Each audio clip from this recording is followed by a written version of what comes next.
Nang maunawaan ang prinsipyo ng Hutin Kiem, agad nagpasya si Zhou Fan na tapusin kaagad ang laban.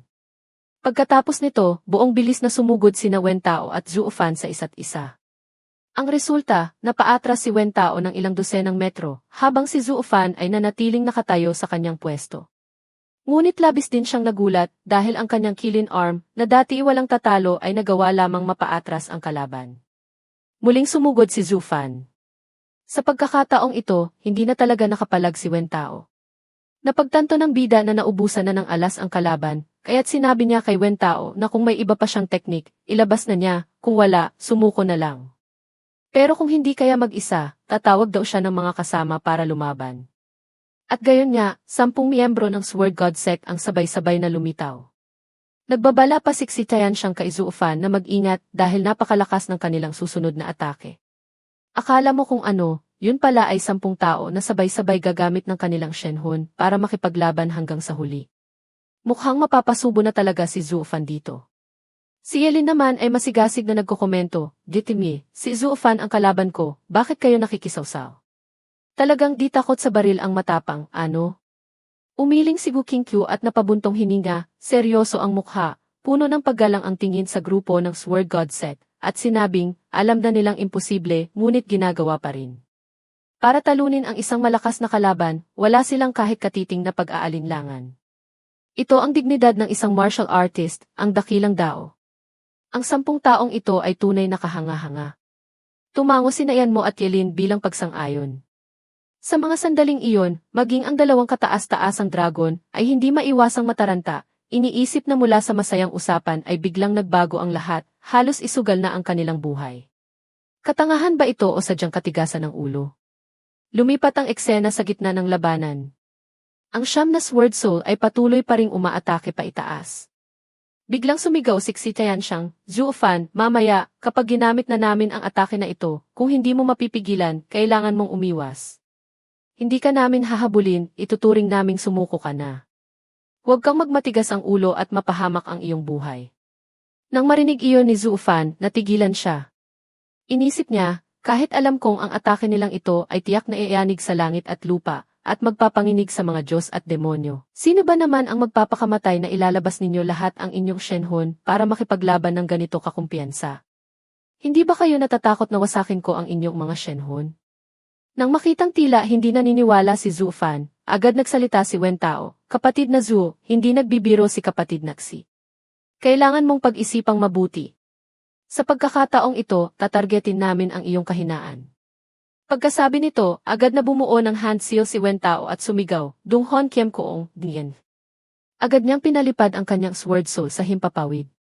Ang 10 Sword Soul ay nagsimulang magtipon sa isang lugar sa gitna, dahan-dahang naglalabas ng isang kakaibang yin soft power na parang mga sinulid na pumulupot sa siyam na iba pang espada.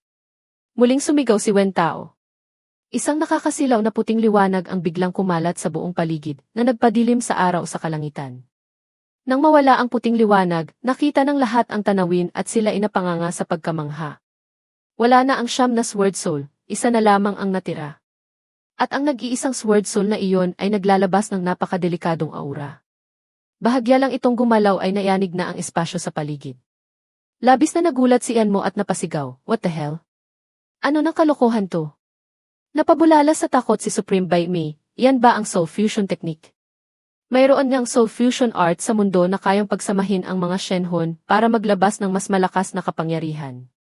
Ngunit ang Soul Fusion Technique na ito ay napakahigpit.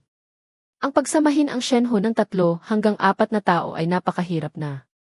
Pero ang 10 disipulo ng Sword God Sect ay nagawang pagsamahin ang sa kanila. Ito ay isang himala. Tumango si Supreme Heian at sinabing, ang Sword God Sect, may salitang espada, sa pangalan ng kanilang sekta, lahat ay may kinalaman sa espada. Lahat ng disipulo nila ay nagko-condense ng Sword Soul, kaya mas madali para sa kanila ang magsanay ng Soul Fusion Technique kumpara sa mga ordinaryong disipulo ng ibang sekta. Ngunit ang sabay-sabay na pag-condense ng 10 Shenhun ay tunay na nakakatakot. Sa tingin ko, ang susi ay ang Hutin Kiem ni Wen Tao. Pinagsasama nito ang tigas at lambot, ang tigas ay kayang bumasag ng kalangitan, ang lambot ay kayang yumakap sa lahat ng bagay. Dahil siya ang nagsilbing tagapamagitan, nagawa nilang makumpleto ang ganitong kahanga-hangang Soul Fusion Art. Pagkasabi nito, muling kinuha ni Supreme Bai Mei ang listahan at isinulat ang dalawang salitang Tikunku. Ang grupo ni Wu Qingqiu at Yanmo ay natakot din ng husto. Iniisip na ang pinagsamang 10 Shenhun ng 10 Void Tempering Realm Experts ay tiyak na magkakaroon ng nakakatakot na lakas ng Shenhun. Ang lakas naman ni Zhu Fan na ipinakita niya ay karamihan ay mula sa kanyang pisikal na katawan. Kung gaano kalakas ang kanyang Shenhun, wala pang nakakakita. Hindi nakapagtataka na sa simula pa lang ay pinayuhan na ni Wen Tao at si Tianxiang si Zhu Fan na umiwas. Kung hindi niya kayang salagin ang ganoon kalakas na Shenhun impact, at hindi rin siya makakaiwas, malamang ang kahihinatnan ay ang pagkasira ng kanyang Shenhun. Kung medyo malakas naman ang kanyang Shenhun, mataas ang posibilidad na ito'y malubhang mapipinsala. Napabuntong hininga si Wu Qingqiu, malaking problema ang kinakaharap ng batang ito. Si Yelin ay unang beses ding nagpakita ng seryosong ekspresyon dahil unang beses din niyang makakita ng isang Shenhun laban sa 10 Shenhun. Tanging siyan mo lang ang may mga matang puno ng pag-asa dahil nakita na niya ang kalahati ng Shenhun ni Zhu Fan noon, tiyak na hindi ito mahina. Kung gaano ito kalakas, hindi pa niya nasusubukan. At ngayon, ang nakakatakot na Shenhun ni Zhu Fan ay mapipilitang lumabas. Hinila ni Dan ang damit ni Chu Qingsheng at nagtanong, Ate Qingsheng, paano na ngayon? Ganoon kalakas na Shenhun, sino ang makakapigil niyan gamit lang ang lakas ng isang tao? Malamig na ngumiti si Xuan Xiaoyu at sinabing, mas mabuti kung mamamatay na ang demonyong iyan. Lenue. Nang marinig ang mga salitang iyon, hindi siya pinansin ng mga babae dahil matagal na nilang hindi pinapansin ang walang kwentang taong iyon. Ang lahat ng kanilang atensyon ay nakatuon kay Chu Qingsheng dahil siya lang ang nakakaintindi kay Zhu Fan. Medyo nataranta si Chu Qingsheng dahil kung gaano nakalakas si Zhu Fan ngayon at kung ano ang mga alas niya, wala siyang kaalam-alam. Hanggang sa makita niya ang kalmadong ekspresyon ni Zhu Fan, saka lang siya masayang nagsabi, mabuti naman. Wala siyang magiging problema. Ang 10 pinagsamang Sword Soul ay naging isang dambuhalang Sword Soul na parang maliit na bundok, dumadagan pababa kay Zhu Fan. Ang malakas na aura nito ay hindi pa man dumarating, pero ang paligid ni Zhu Fan ay nagsimula ng mabasag. Sa ilalim ng ganoong katinding presyon, ano ang makakatagal? Natakot si Huang Puqingshan at naisip, ang pinagsamang Shenhun, ang Sword Soul, ang lakas nito ay mas malakas pa kaysa sa inaakala namin. Gaano kalakas na puwersa ang kailangan para makalikha ng ganoong kakaibang natural na penomeno? At ang ganoong puwersa ay patungo pa kay Zhu Fan, pero siya ay parang walang nangyayari, kalmado lang na nakatayo roon, walang intensyong umiwas.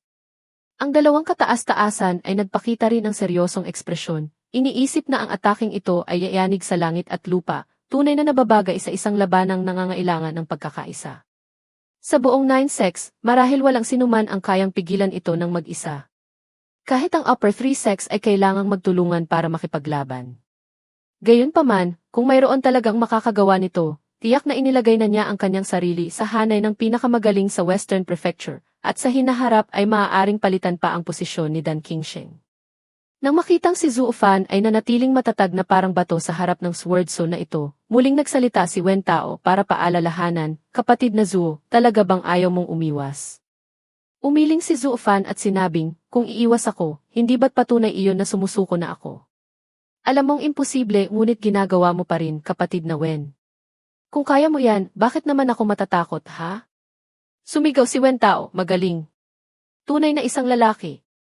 Pagkatapos ng laban na ito, manalo man o matalo, si Wen Tao ay hindi ka malilimutan. Pagkasabi nito, agad siyang bumuo ng hand seal, nagbago ito at sumigaw siya, hiwain. Ang Sword Soul ay naglabas ng matalas na sword ki na humiwa pababa sa kinaroroonan ni Zhu Fan. Ang sword ki ay napakalakas at napakabilis. Kung dati, ang espadang ito ay parang isang malaking bundok na dahan-dahang humihiwa, ngayon naman ay parang kidlat na sumisira sa langit at lupa, mabilis na bumabagsak. Kahit sigurado sa panalo, hindi naglakas loob si Zhu Fan na magpabaya. Agad siyang bumuo ng hand seal. Nang malapit nang bumagsak ang Sword Soul, isang ungol ng dragon ang umalingaw-ngaw. Pagkaraan ng isang saglit, sunod-sunod na 7 kulay na liwanag ang kumalat sa 4 na direksyon. Ang malakas na sword ki na abot langit ay biglang huminto. Ang 10 miyembro ng Sword God Sect ay nayanig, hindi makapaniwala kung paanong ang isang walang kapantay na atake ng espada ay napigilan. Sa kabilang banda, si Zhu Fan ay nakatayong napakakalmado. Ang mga 7 kulay na liwanag ay dumadaloy patungo sa Sword Soul, at parami ito ng parami. Tila ito isang malaking ilog na dumadaloy, gustong lamunin ang Sword Soul. Labis na nagulat si Wu Qingqiu at napasabi, ito ay. Huminga siya ng malalim. Ang lahat ay natakot nang makita ang isang matalas na dragon claw na mahigpit na nakahawak. Ang 7 kulay na liwanag ay patuloy na lumilitaw. At sa likod ng dragon claw ay isang dambuhalang dragon na may taas na 100 zhang, matatag na nagpoprotekta sa buong katawan ni Zhu Fan. Ang mga mata ng dragon ay puno ng otoridad na nagpatakot sa lahat. Tila nagising si Yanmo at sinabing, hindi nakapagtataka na noong huli ay kalahati lang ng kanyang Shenhun ang ipinakita niya pero ganoon nakalakas. Kung hindi ako nagkakamali, ito ang maalamat na Heavenly Dragon Soul. Sa buong Western Prefecture, tanging ang 2 kataas-taasan lang ang nakapag-condense ng ganito kalakas na Shenhun. Ang 2 kataas-taasan ay napatayo na, nanlalaki ang mga mata at nanginginig sa tuwa habang nakatingin kay Zhu Fan, iniisip, Heavenly Dragon Soul, ang pinakamalakas sa mundo. Napakahirap itong i-condense, libu-libong beses ang hirap. Hindi inaasahang magagawa ito ng isang batang nasa Radiant Stage pa lang. Ito ang bagay na hindi nagawa ni Dan Qingsheng noon. Ang Western Prefecture ay muling nagkaroon ng isang walang kapantay na henyo. Napatawa si Yelin at umiling, hay kaya pala. Hindi nakapagtataka na hindi siya natatakot sa 10 iyon. Yun pala ay nagawa na niyang i-condense ang Heavenly Dragon Soul. At mas maganda iyon, ang aking itinakdang kalaban, paanong magiging mahina ang kanyang Shenhun? Teka lang. Hindi kaya noong binanggit ni Guro ang tungkol sa isang taong nagnakaw ng Dragon Seed at Dragon Key, hindi kaya ikaw iyon? Ha.